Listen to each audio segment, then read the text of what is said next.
Hello student, good evening. जो mechanics में जो है हम लोग पढ़ रहे थे सिंपल मशीन्स, जिसमें हमने प्रीवियस लेक्चर्स में कुछ बेसिक न्यूमेरिकल्स जो है सिंपल मशीन पे बेस्ड वो हमने देखे थे। आइए कंटिन्यू करते हैं अपना नेक्स्ट टॉपिक। इसके पहले अगर हम बात करें तो प्रीवियस लेक्चर में हमने आइडियल मशीन, एक्चुअल मशीन के बारे में पढ़ा था, और उसके अलावा हमने एफिशिएंसी देखी थी। साथ ही साथ हमने मैकेनिकल एडवांटेज और वेलोसिटी रेशियो के बारे में भी डीपली स्टडी किया था कि क्या होता है, किस तरीके से एप्लीकेशन होता है, और इन पे बेस्ड क्वेश्चंस को हम किस तरीके से एफिशिएंसी पे बेस्ड हो या फिर मैकेनिकल एडवांटेज पे बेस्ड या कंबाइंड जो है न्यूमेरिकल प्रॉब्लम्स अगर हैं तो उसको हम किस तरीके से डील करते हैं, किस तरीके से उन प्रॉब्लम्स को सॉल्व करते हैं, तो वो हमने प्रीवियस लेक्चर्स में स्टडी किया था। आइए देखते हैं नेक्स्ट टॉपिक, मूव करते हैं नेक्स्ट टॉपिक पे। तो बात करें अगर नेक्स्ट टॉपिक की, तो वो है आपका मशीन लॉ या लॉ ऑफ मशीन।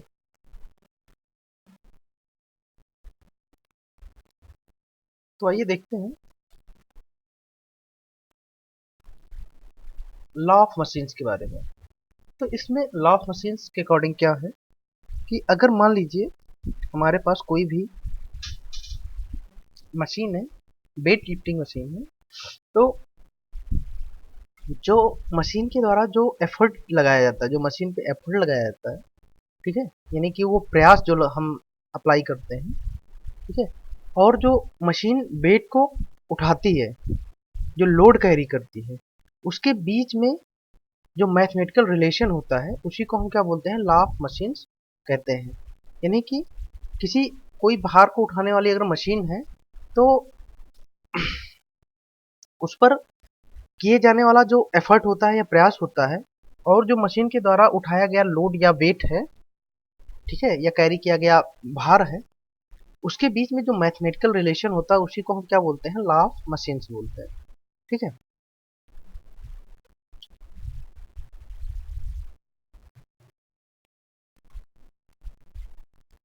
अब अगर बात करें तो इस प्रिंसिपल का इस्तेमाल करके हम क्या करते हैं, जो भी एफर्ट लगाते हैं उठाने के लिए, ठीक है, हम वेट का या उस एफर्ट की वैल्यू को आसानी से निकाल सकते हैं। अब देखिए, अगर हम ग्राफ की बात करें, जैसे किसी मशीन का जो वेट है और उस पे जो लगाया गया एफर्ट है, अगर उसके बीच हम ग्राफ की बात करें कि किस तरीके से एफर्ट के साथ साथ जो है वेट वेरी करता है,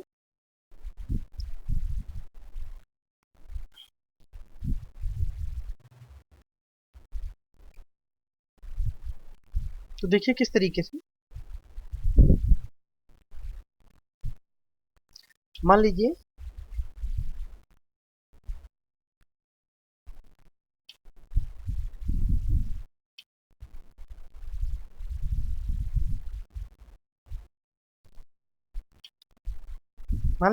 वाई एक्सिस पे हम जो है एफर्ट को डिनोट करते हैं, किसी भी मशीन पे लगने वाले एफर्ट को हम वाई एक्सिस पे डिनोट कर रहे हैं, और एक्स एक्सिस पे वेट को डिनोट कर रहे हैं जो कि मशीन के द्वारा लिफ्ट किया जाता है। ठीक है, यहाँ पे हम एफर्ट को डिनोट कर रहे हैं और यहाँ पे उस मशीन के वेट को। अगर इनके बीच हम ग्राफ खींचते हैं तो हमें एक, कह लीजिए, एक लीनियर रिलेशन मिलता है, मतलब कि ये एक दूसरे पे के साथ लीनियरली वैरी करते हैं। अब देखिए, मान लीजिए ये लाइन हमारी ए बी है और इसका हॉरिजेंटल से एंगल जो है वो थीटा है।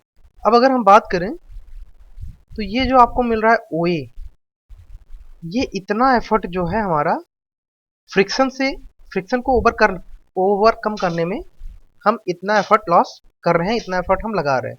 मतलब कि जो बॉडी है जिसको हमें लिफ्ट करना है या मूव कराना है, ठीक है, उसको, उस पे जो लगने वाला फ्रिक्शन है वो जो है इतना काम कर रहा है, यानी कि ये आपका एक तरीके से हो जाएगा एफर्ट अगेंस्ट फ्रिक्शन।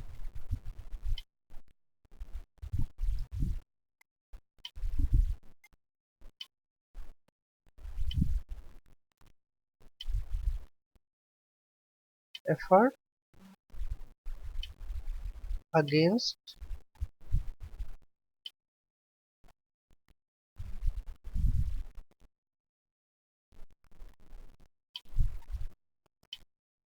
फ्रिक्शन, ये हमारा किसे ओ ए से डिनोट कर रहा है।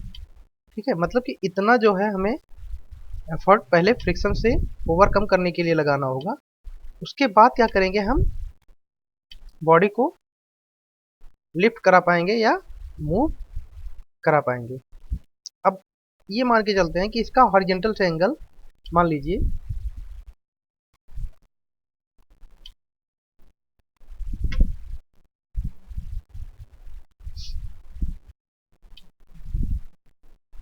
ये हॉरिजॉन्टल से एंगल थीटा बना रहा है ग्राफ।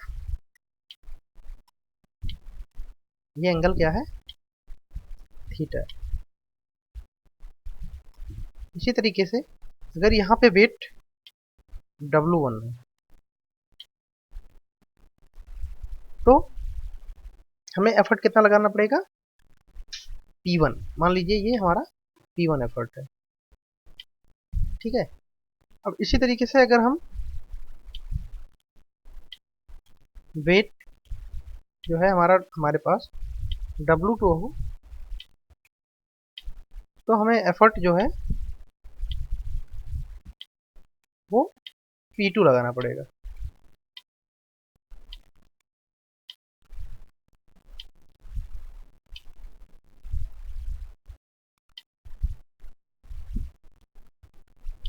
मतलब कि जैसे जैसे हम हमारी वेट की वैल्यू बढ़ेगी सेम अमाउंट में जो है एफर्ट भी हमें इंक्रीज करना पड़ेगा। लेकिन एक चीज है, ये ध्यान में रखिएगा कि हमें एक्स्ट्रा एफर्ट जो है फ्रिक्शन के अगेंस्ट लगाना पड़ेगा। अगर मान लीजिए यही एफर्ट हमारा जो हम यहाँ पे लगा रहे हैं फ्रिक्शन के अगेंस्ट में,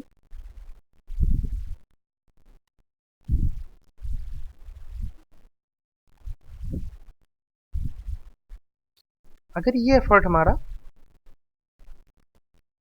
फ्रिक्शनल एफर्ट ना हो, उस केस में क्या होगा, उस केस में जो है ये जो आप ग्राफ देख रहे हैं ए बी, ये ए बी से ना स्टार्ट होके ओ से स्टार्ट होगा।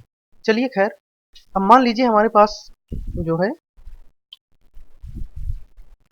मशीन के द्वारा लगाया गया जो एफर्ट है वो क्या है, पी है ना, जो कि हमने ग्राफ पे रिप्रेजेंट किया है। तो हमारे पास अगर एफर्ट इक्वल टू पी है और जो वेट लिफ्ट किया गया है वो डब्लू है,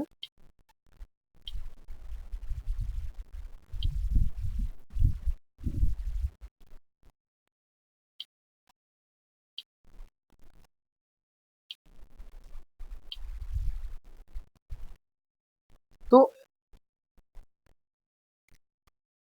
दूसरी चीज, अगर ये जो फ्रिक्शनल लॉस है, जितना हमने एफर्ट फ्रिक्शन के अगेंस्ट में लॉस किया है, मान लीजिए ये बी है ना, मान लीजिए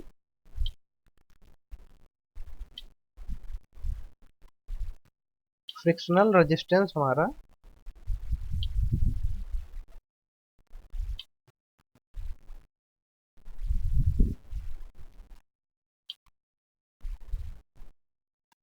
फ्रिक्शनल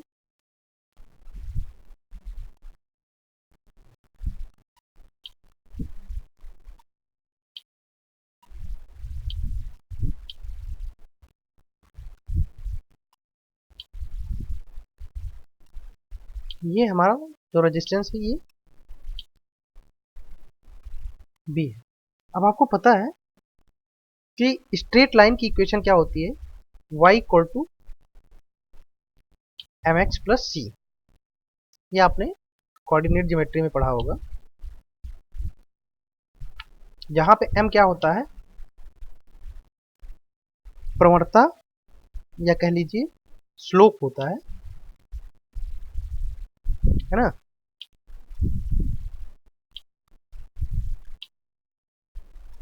यहाँ पे क्या होता है, m हमारा स्लोप यानी कि dy बाई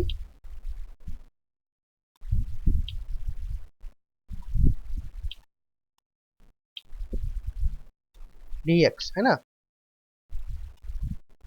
इसी को हम किससे रिप्रेजेंट करते हैं, थीटा से।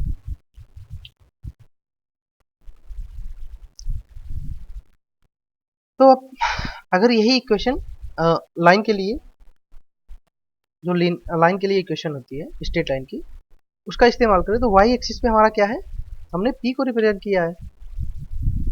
तो यहाँ से कन्वर्ट करेंगे तो p बराबर क्या हो जाएगा, स्लोप आपका दिया हुआ है। अब हम मान के चलते हैं कि जो स्लोप हमारा है फ्रिक्शनल स्लोप यानी कि tan थीटा, वो हमारा a है ना, एक कांस्टेंट, फ्रिक्शनल कांस्टेंट जिसको बोलते हैं, वो हमारा a है। हम ये ऑलरेडी मान के चल रहे हैं कि tan theta equal to a है। तो यहाँ पे क्या हो जाएगा, a x एक्सिस पे क्या देखेंगे, तो x एक्सिस पे आपको क्या मिलेगा, w यानी कि वेट, प्लस c यानी कि जो आपका क्या कहते हैं, लाइन जितना आपके y एक्सिस पे कट कर रही है, ओरिजिन से ना पास होके। अगर यही इक्वेशन की बात होती, अगर यहाँ पे c इक्वल टू 0 कब होता, जब ओरिजिन से पास हो रही होती है ना लाइन। अगर ओरिजिन से पास हो रही होती है तो उस केस में क्या होता, c इक्वल टू 0 होता। लेकिन ये क्या है, ओरिजिन से नहीं पास हो रही है और x एक्सिस पे एक आपका कह लीजिए ये y एक्सिस को कट कर रही है। तो यहाँ पे हम वैल्यू रखेंगे और ये वैल्यू आपकी क्या होगी, यही जो फ्रिक्शनल लॉस है एफर्ट का। तो यहाँ पे क्या हो जाएगा equation, P equal to a W plus B. ठीक है, अब अगर हम जो ये इक्वेशन है, यहाँ पे आपको दो अननोन मिलेंगे, ठीक है, ए और बी।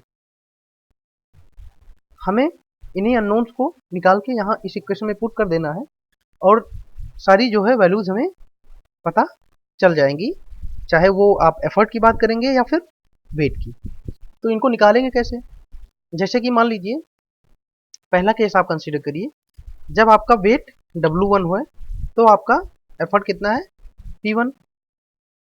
तो आप P1 रखिए, यहाँ पे A आपको नहीं पता है, वेट की वैल्यू P1 के लिए W1 है और B आपको नहीं पता है।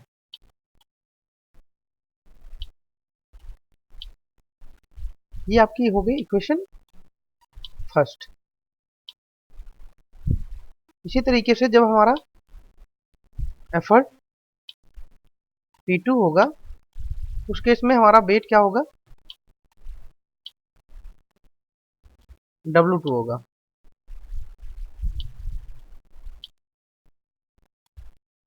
ठीक है, सेम इक्वेशन में हम फिर पुट करेंगे। उसके बाद ये आपकी इक्वेशन क्या हो जाएगी,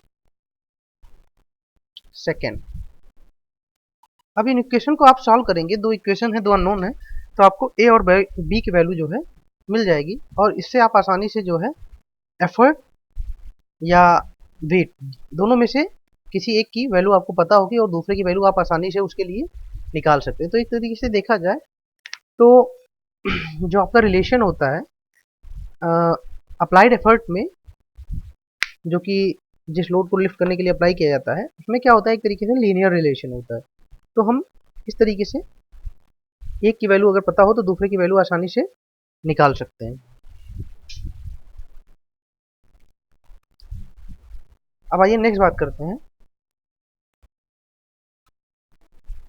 नेक्स्ट है हमारा एफर्ट स्पेंट अगेंस्ट फ्रिक्शन। तो अगर हम बात करें कि हमारा जो एफर्ट, कितना एफर्ट लॉस हुआ है फ्रिक्शन के अगेंस्ट में, तो यहाँ पे आप देखिए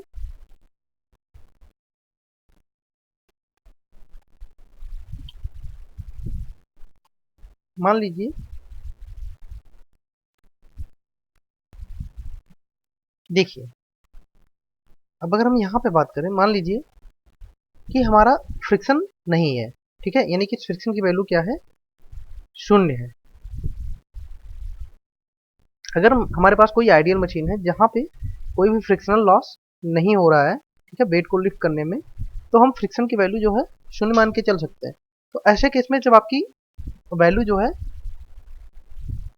शून्य होगी, यानी कि बी की वैल्यू शून्य होगी, तो जो आपका रिलेशन होगा एफर्ट और वेट के बीच में, वो आपका ओसी द्वारा रिप्रेजेंट होगा, स्ट्रेट लाइन ओसी द्वारा, है ना, क्योंकि तब कोई भी फ्रिक्शनल एफर्ट लॉस नहीं होगा। अब इस केस में देखिए,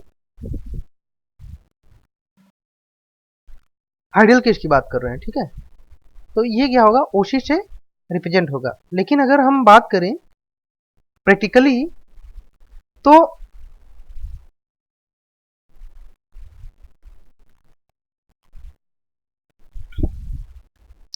अगर हमारे पास प्रैक्टिकल मशीन है, तो उस केस में जो हमारा रिक्वायर्ड एफर्ट होगा, ठीक है, वो क्या होगा, P1 होगा, दैट इज RT होगा, है ना, यही तो हमारा रिक्वायर्ड एफर्ट है।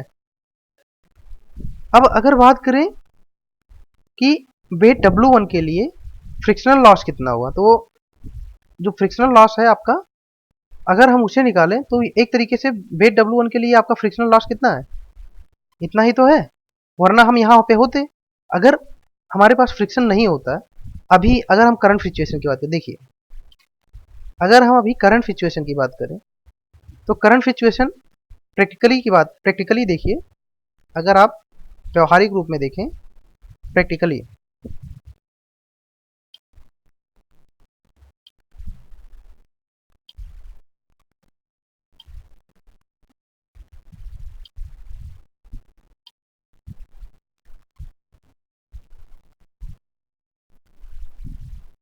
तो यहाँ पे क्या है, अभी के लिए जो टोटल हमें एफर्ट लगाना पड़ रहा है, प्रैक्टिकली जो एफर्ट होगा वो आपका कितना होगा,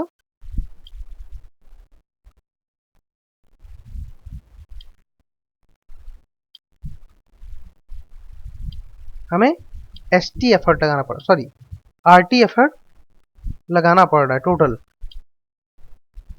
ठीक है। अब अगर हम आइडियली बात करें, तो आइडियली हमें कितना लगाना पड़ता, केवल RS लगाना पड़ता, ठीक है। अगर हम आइडियल मशीन हमारे पास होती, तो इसके लिए हमें केवल RS एफर्ट लगाना पड़ता, ठीक है। अब अगर बात करें कि प्रैक्टिकली होने की वजह से, प्रैक्टिकल मशीन कंसीडर करने की वजह से हमें फ्रिक्शनल लॉस कितना हुआ, ठीक है, या वेट W के अगेंस्ट फ्रिक्शन कितना लगाना पड़ा, ठीक है, तो वो हमारा कितना हो गया, ST, यही तो हमें फ्रिक्शनल लॉस हुआ, नहीं तो भाई हमें इतना ही तो लगाना पड़ता। तो ST बराबर क्या हो जाएगा, फ्रिक्शनल लॉस, ये आपका होगा, टोटल क्या हो गया, RT, ये तो टोटल हो गया, और माइनस आइडियल के केस में, तो आइडियल के केस में हमारा RS लग रहा था, ठीक है।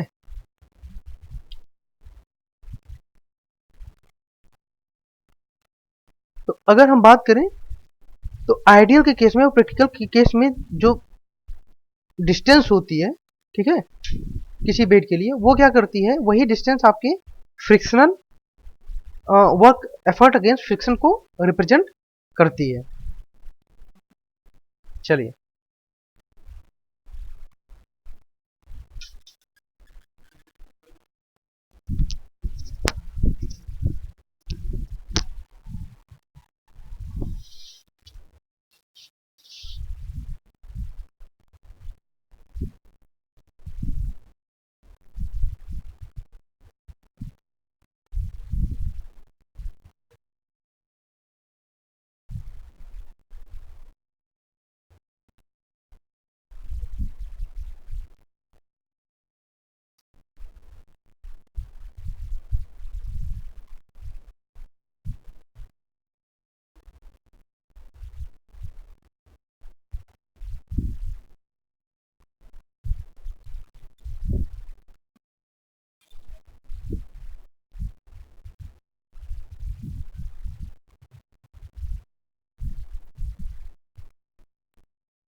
चलो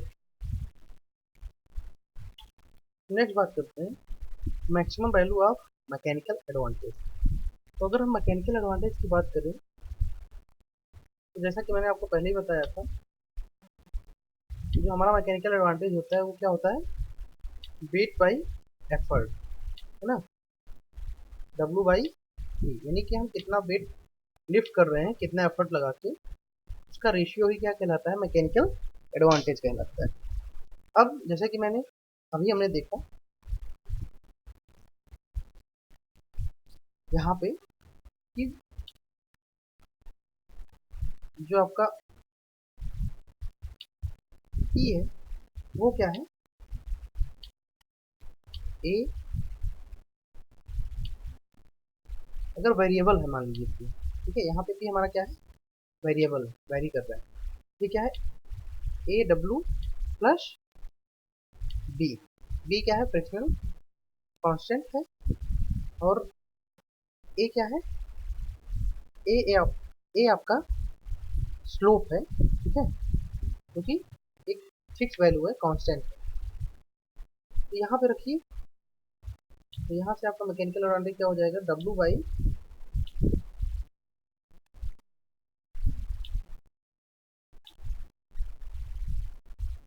ए डब्ल्यू प्लस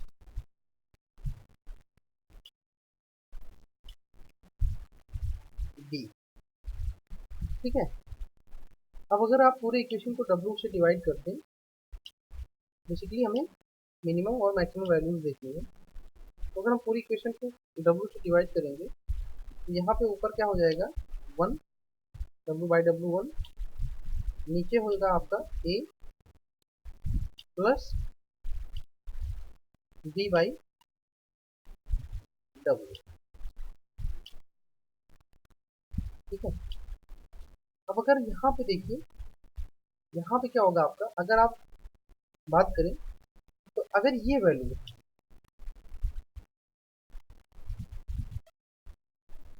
जब आपकी कम होगी, यानी कि घटेगी, तो आपका मैकेनिकल एडवांटेज क्या होगा, बढ़ेगा, क्योंकि ये हर में है ना। अब जितना जल्दी ये घटेगी, यानी कि मान लीजिए अगर यहाँ पे पहले 10 था तो 1/10 था मैकेनिकल एडवांटेज, फिर मान लीजिए 5 हो गया तो 1/5 हो गया, तो बड़ा क्या हुआ, 1/5, यानी कि जैसे जैसे ये घटेगी उसी तरीके से आपका मैकेनिकल एडवांटेज क्या होगा, बढ़ेगा। अब अगर बात करें, मान लीजिए आपका वेट बहुत ज़्यादा है, जिस वेट को आपको लिफ्ट करना है, तो ऐसे केस में क्योंकि बी आपका कांस्टेंट है, तो जैसे जैसे वेट की वैल्यू बढ़ेगी तो ये क्या होगा, टोटली क्या हो जाएगी, काफ़ी लेस हो जाएगी। इफ़ अगर हम बात करें, if W is very very large, ठीक है, अगर डब्ल्यू बहुत बड़ा है तो उस केस में क्या होगा, बी बाई डब्ल्यू बहुत ही छोटा हो जाएगा, काफ़ी स्मॉल हो जाएगा, है ना। तो इसको हम क्या कर सकते हैं, नेग्लेक्ट कर सकते हैं। तो ऐसे केस में क्या होगा, आपका मैकेनिकल एडवांटेज क्या हो जाएगा, एम ए, ठीक है, यानी कि टोटली क्या होगा, स्लोप पे डिपेंड करेगा, है ना, 1/a, जैसे ज़्यादा ज़्यादा आपका ए बढ़ेगा तो मैकेनिकल एडवांटेज हमारा क्या होगा, कम होगा, अगर ए घटेगा तो मैकेनिकल एडवांटेज आपका अधिक होगा। आई होप कितना आपको समझ में आया होगा। और मैक्सिमम वैल्यू इसकी कितनी होगी, 1/a, है ना, जब आपका वेट नेग्लेक्ट कर देंगे।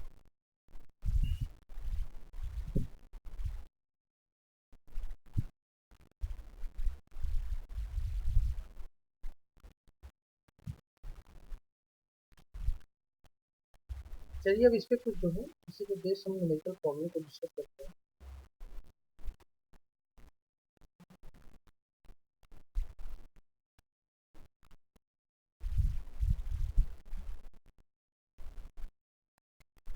ठीक है, जो टॉपिक हमने पढ़ा इसी पे बेस कुछ प्रॉब्लम्स को डिस्कस करते हैं, कैसे जो है इन प्रिंसिपल का इस्तेमाल हम न्यूमेरिकल प्रॉब्लम्स में करेंगे। तो आइए देखते हैं।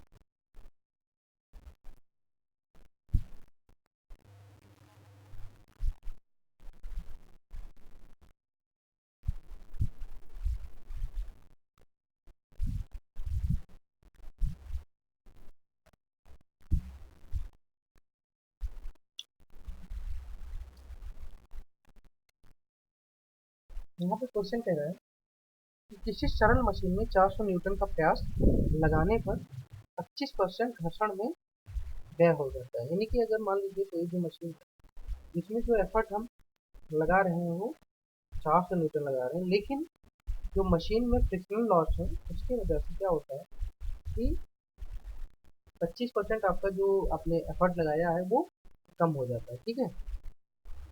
अब कह रहा है यदि मनुष्य का सॉरी यदि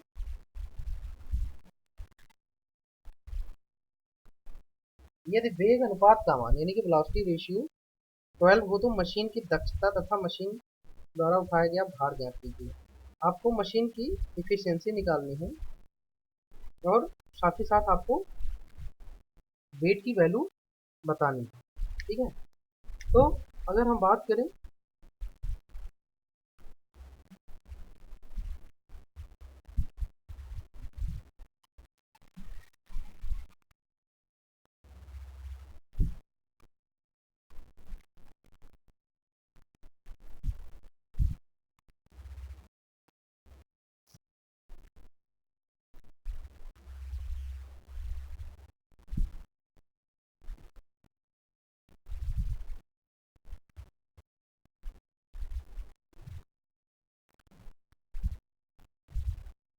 तो सबसे पहले आप देखिए क्या दिया हुआ है आपको।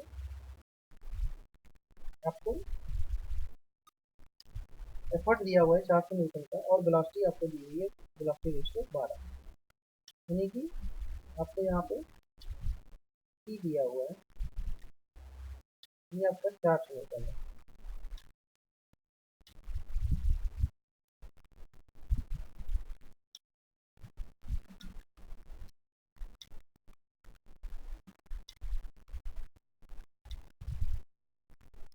और वेलोसिटी रेशियो आपको दिया हुआ है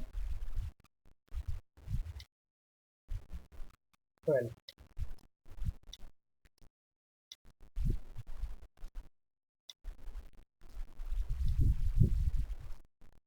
अब आपको जैसा कि मैंने बताया था कि फ्रिक्शनल लॉस जो होता है यानी कि एफर्ट का जो फ्रिक्शनल लॉस होता है वो आप कितना होता है आपका कि यानी कि effort minus W by velocity ratio. ठीक है। अब यहाँ पे आपको क्या दिया हुआ है, फ्रिक्शनल लॉस कितना दिया हुआ है टोटल का जितना आपने इनपुट किया 400 न्यूटन का 25%। तो अगर आप 400 का 25% निकालोगे तो ये हो जाएगा 400 गुणे 25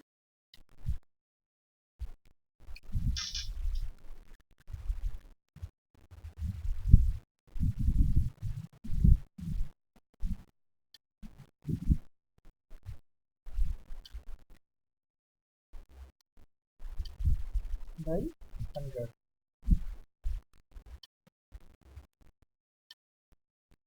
ठीक है। तो यहाँ से जो है आपको 25 × 4 यानी कि 100 जो है कि आपको फ्रिक्शनल लॉस मिल गया, यानी कि ये आपका कितना हो गया 100, ये आपको दिया हुआ। साथ ही साथ अगर हम पी की बात करें तो ये आपको ऑलरेडी दिया हुआ है 400।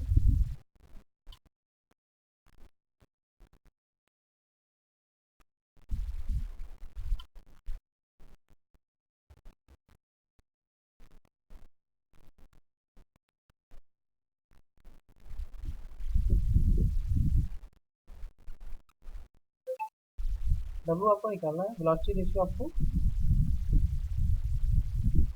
12 दिया हुआ है। ठीक है, और यहाँ से इसको सॉल्व करेंगे तो ये आपका हो जाएगा W/12,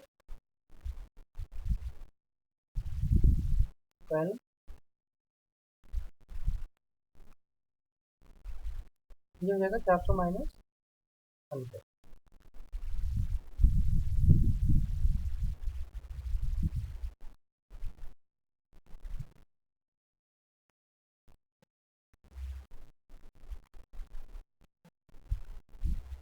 यानी कि आपको कितना बचेगा 300।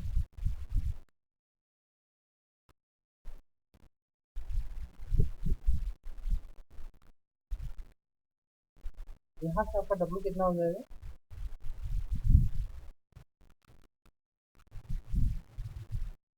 300 इंटू 12।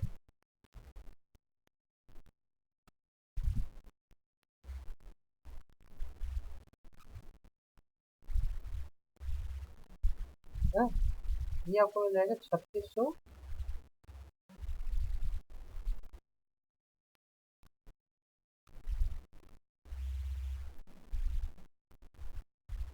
न्यूटन। ठीक है, ये तो आपको डब्ल्यू मिल गया। तो सबसे पहले आपको जो आपका पहला पूछा था वो डब्ल्यू ही पूछा था। उसके बाद कह रहा है कि मशीन की इफिशिएंसी यानी कि दक्षता निकाली। ये आपको पता है mechanical advantage by velocity ratio. ठीक है,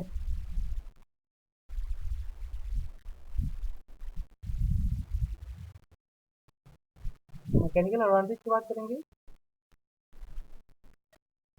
तो ये आपका क्या होता है weight by effort, weight by effort upon velocity ratio.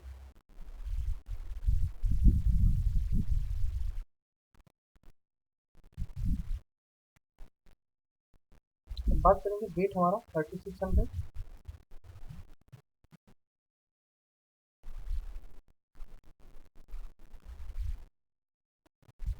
Effort आपका जो दिया हुआ है 400,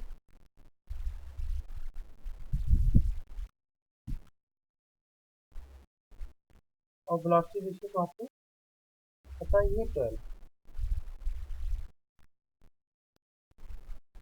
तो 400 से डायरेक्टली कट जाएगा, 9 टाइम्स जाएगा, ये बचेगा आपको 9/12। तो 3 3 जा 9 और 3 4 जा 12, यानी कि 3/4 यानी कि 0.75,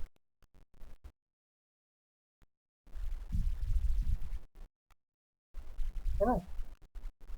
तो इस तरीके से आपकी एफिशिएंसी कितनी हो जाएगी, अगर 100 पे मल्टीप्लाई करेंगे तो 75%, यानी कि हमारे इंजन की एफिशिएंसी कितनी है 75% सेकेंड कंडीशन में।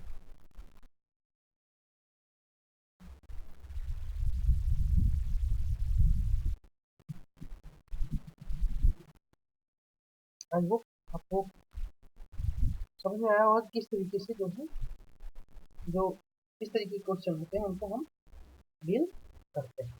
अब आइए मूव करते हैं, और क्वेश्चन देखते हैं।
यहाँ पे दिया हुआ है किसी मशीन पर 100 न्यूटन का भार उठाने के लिए 40 न्यूटन की आवश्यकता पड़ती है।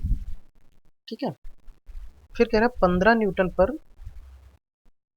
न्यूटन भार के उतने ही विस्थापन के लिए 60 न्यूटन प्रयास की आवश्यकता पड़ती है। ठीक है,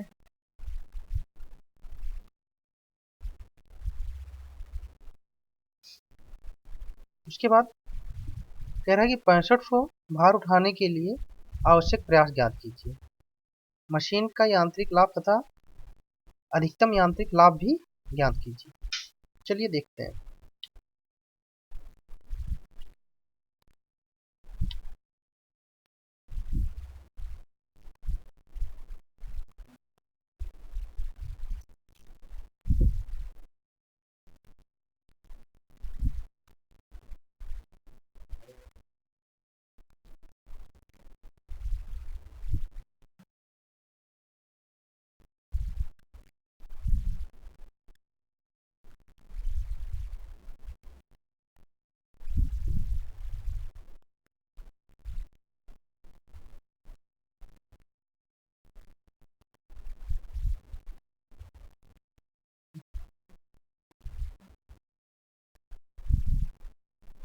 देखिए, आपका क्वेश्चन क्या कह रहा है। सबसे पहले क्वेश्चन को देखते हैं।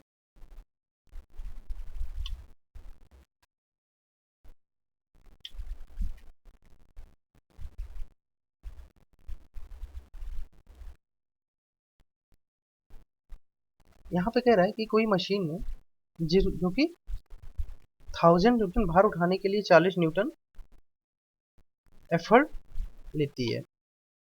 मान लीजिए ये हमारे पास कोई मशीन है, तो जब भार जो है वो 1000 न्यूटन है, यानी कि वेट हमारा 1000 न्यूटन है।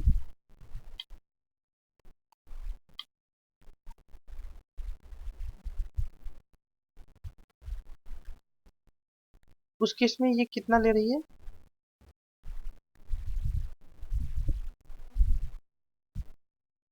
40 न्यूटन।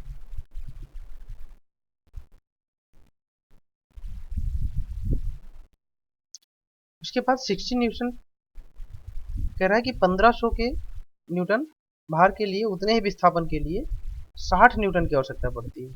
अभी भार कितना हो गया, 1500, तो यहाँ पे 60 न्यूटन चाहिए।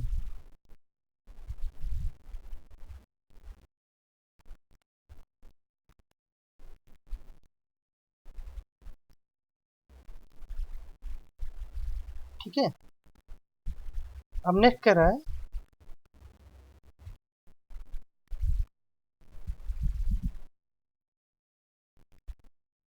ये स्टेट ही मानिएगा, स्टेट है।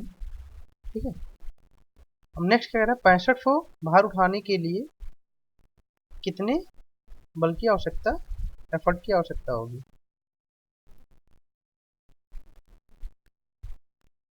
यहाँ पे आपका जो वेट दिया है वो 65 को दिया हुआ है, ये आपसे पूछ रहा है। ठीक है, सबसे पहले जैसे कि मैंने आपको बताया था, एफर्ट और वेट के बीच में जो है इनका ग्राफ स्ट्रेट लाइन के थ्रू रिप्रेजेंट करते हैं। लीनियर रिलेशन है इनके बीच में। ठीक है, और ये क्या है, P equal to a W plus b, है ना। चलिए, अब अगर बात करें पहली सिचुएशन में आपको कितना P दिया हुआ है, 40 दिया हुआ है। ए आपको पता नहीं है, और 40 के लिए वेट आपका कितना दिया हुआ है, 1000 दिया हुआ है।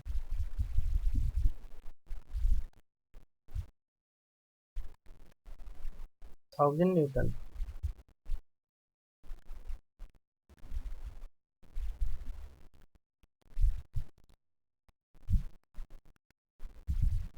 ठीक है, तो एक इक्वेशन आपकी ये बन गई।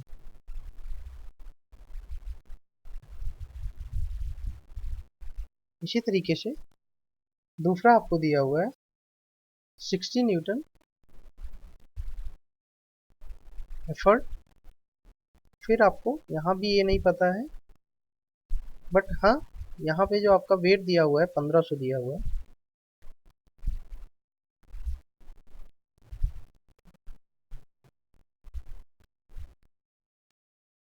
और बी भी आपको नहीं पता है। तो अब देखिए आपके पास दो इक्वेशन है और दो अननोन है, आप इसे आसानी से सॉल्व करके ए और बी की वैल्यू निकाल सकते हैं। चलिए कैसे निकालेंगे बताते हैं आपको। यहाँ पे 1500, यहाँ पे 2000 है। तो ऊपर वाली इक्वेशन को आप 2 से मल्टीप्लाई करिए। ओ, ऊपर वाली इक्वेशन को 3 से और नीचे वाली को 2 से। तो अगर 3 से मल्टीप्लाई कराएंगे तो ये कितना हो जाएगा, 120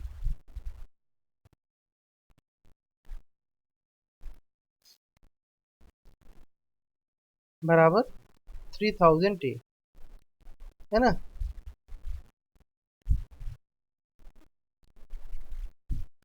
3000 ए प्लस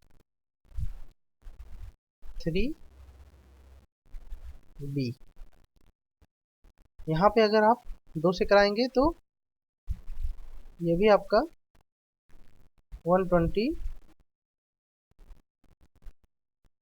हो जाएगा। यहाँ पे बचेगा आपका 3000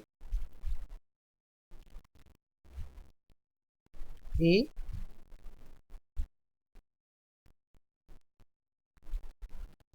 प्लस 2b। अब ऊपर वाली में से नीचे वाले घटाएंगे, तो घटाएंगे निशान चेंज होंगे, ये कट जाएगा और ये भी कट जाएगा, यानी कि b बराबर हमारा कितना बचेगा, b बराबर यहाँ से हमको क्या मिल जाएगा, 0। अब b की वैल्यू जो है उठा के हम किसी भी इक्वेशन में रखेंगे। मान लीजिए पहले में आपने b को 0 रख दिया तो a कितना आ जाएगा, ये आपका हो जाएगा 40/1000।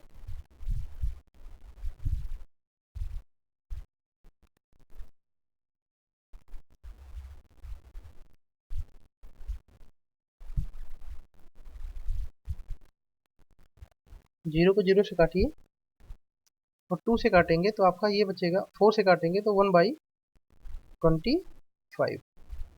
ये आपको a की वैल्यू यहाँ से मिल जाएगी। अब आपको a की वैल्यू मिल गई और b की वैल्यू मिल गई। अब अगर हम बात करेंगे एफर्ट की 6500 के लिए कि आपका कितना एफर्ट लगेगा, तो आपको पता है P बराबर क्या हो जाएगा, यहाँ से a की वैल्यू आपको 1/25,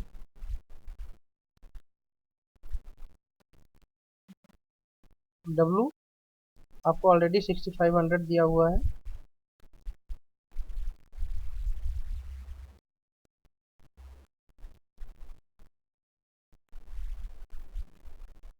और b आपकी वैल्यू 0 है तो b को लिखने का कोई मतलब नहीं।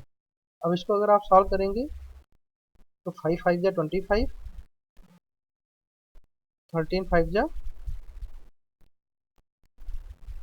65, है ना। तो 1300/5, यानी कि आपका जो एफर्ट आएगा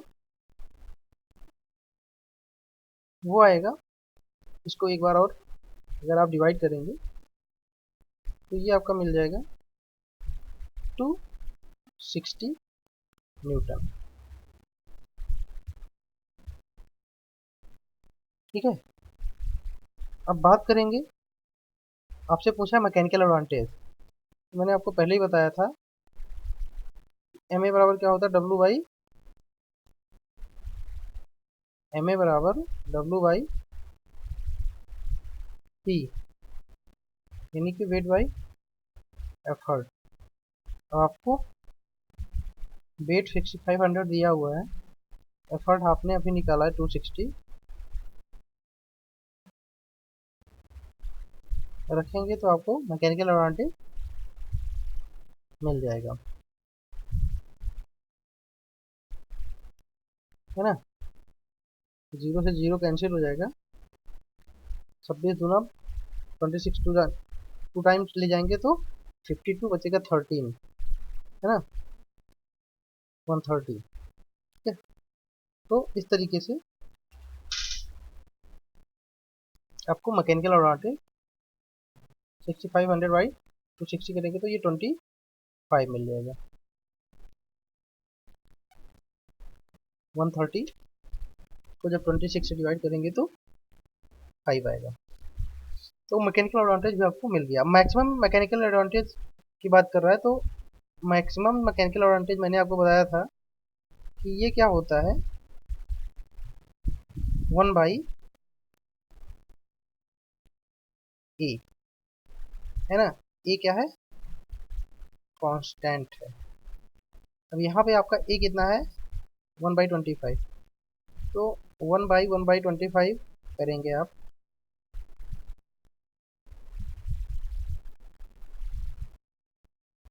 तो ये आपका आएगा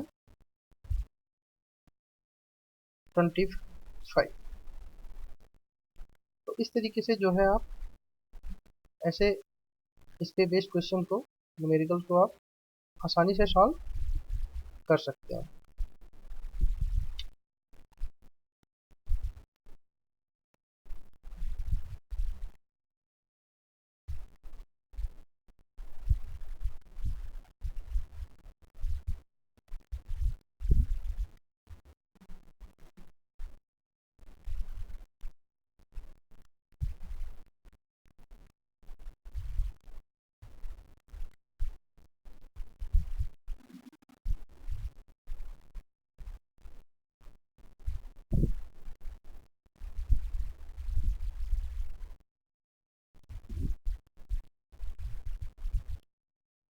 अब आइए बात करते हैं कि आइडियल मशीन क्या होती है, रिवर्सिबल मशीन क्या होती है और सेल्फ लॉकिंग मशीन क्या होती है।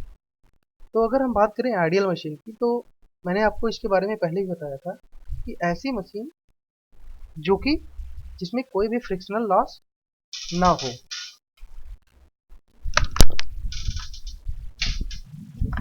यानी कि वो मशीन जिसमें भी किसी तरीके का जो है, जो हम एफर्ट देते हैं वो हमारा किसी भी प्रकार के लॉस को ओवरकम करने में वेस्ट ना हो, यानी कि ऐसी मशीन जिसकी इफिशियंसी हमारी 100% हो, जिसमें जो इनपुट वर्क है वो टोटली क्या हो जाए, आउटपुट वर्क में कन्वर्ट हो जाए, उसके बराबर हो जाए, तो इस मशीन को हम क्या बोलेंगे, आइडियल मशीन।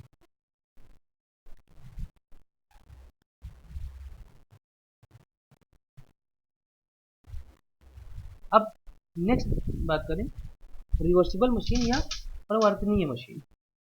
तो ऐसी मशीन जिसमें जो है, अगर हम मान लीजिए हमने उस मशीन पे कोई एफर्ट डाला, कुछ प्रयास हमने लगाए, और जैसे ही प्रयास हमने हटाया तो वो मशीन क्या करे, अपोजिट डायरेक्शन में कार्य करने लग जाए, यानी कि विपरीत दिशा में कुछ ना कुछ कार्य करने में सक्षम हो, तो इन मशीनों को क्या बोलते हैं हम, रिवर्सिबल मशीन या कह लीजिए परिवर्तनीय मशीन कहते हैं।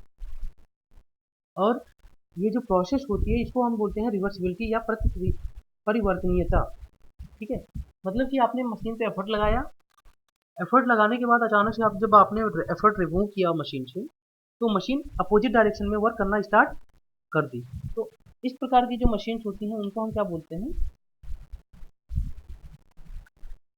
रिवर्सिबल मशीन या परिवर्तनीय मशीन। ठीक है, अब मान लीजिए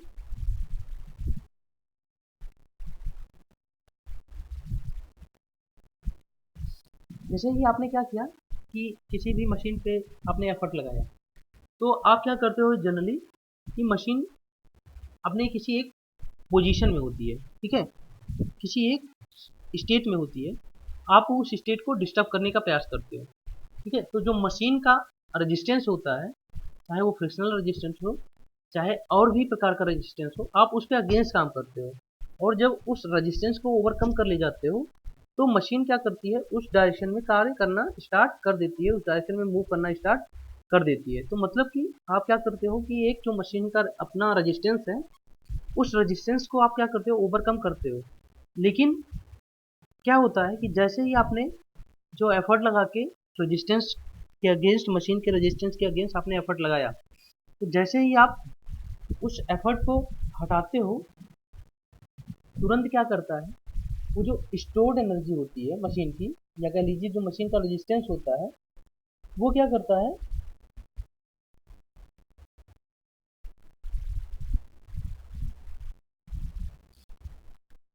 उस मशीन को अपोजिट डायरेक्शन में वर्क करने के लिए कुछ ना कुछ वर्क जो है प्रोवाइड करा देता है, कुछ ना कुछ कह लीजिए मूवमेंट दे देता है। तो ऐसे मशीन्स को हम क्या बोलते हैं, रिवर्सिबल मशीन बोलते हैं।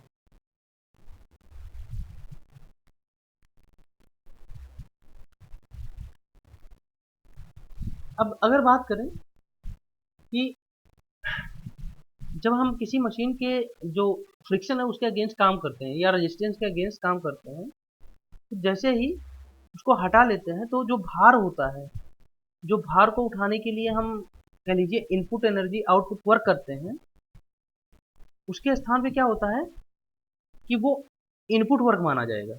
ठीक है, और आउटपुट वर्क क्या होगा, जो वो लास्ट होता है उसी के बराबर होगा। मान लीजिए हमारे पास कोई मशीन है, इसका वेट W है, एफर्ट P है, और उसके द्वारा जो है भार के द्वारा वो x डिस्टेंस चल रही है, और प्रयास के द्वारा y डिस्टेंस चल रही है। तो अगर हम बात करेंगे तो मशीन में अगर जो इनपुट वर्क होगा वो हमारा होगा P इंटू वाई, यानी कि P एफर्ट और y जो है उसके द्वारा डिस्प्लेसमेंट। इसी तरीके आउटपुट वर्क आपका क्या होगा, वेट और वेट का डिस्प्लेसमेंट यानी कि x। तो जो फ्रिक्शनल लॉस होता है हमारा क्या होता है, इन्हीं दोनों का डिफरेंस, यानी कि जो हमने इनपुट दिया और जो आउटपुट दिया, जो इन दोनों का डिफरेंस आएगा वही हमारा क्या हो जाएगा, फ्रिक्शनल लॉस हो जाएगा। अच्छा, अगर हमारा फ्रिक्शनल लॉस नहीं है तो इनपुट हमारे क्या हो जाएगा, वो आउटपुट के बराबर हो जाता है। तो आई होप ये चीज़ें आपको समझ में आई होगी। चलिए, तो अभी के लिए हम इस लेक्चर को यहीं तक जो है रखते हैं। नेक्स्ट लेक्चर में आगे के क्वेश्चंस को और आगे के टॉपिक्स को कवर करेंगे। Thank you so much class. Thank you everyone.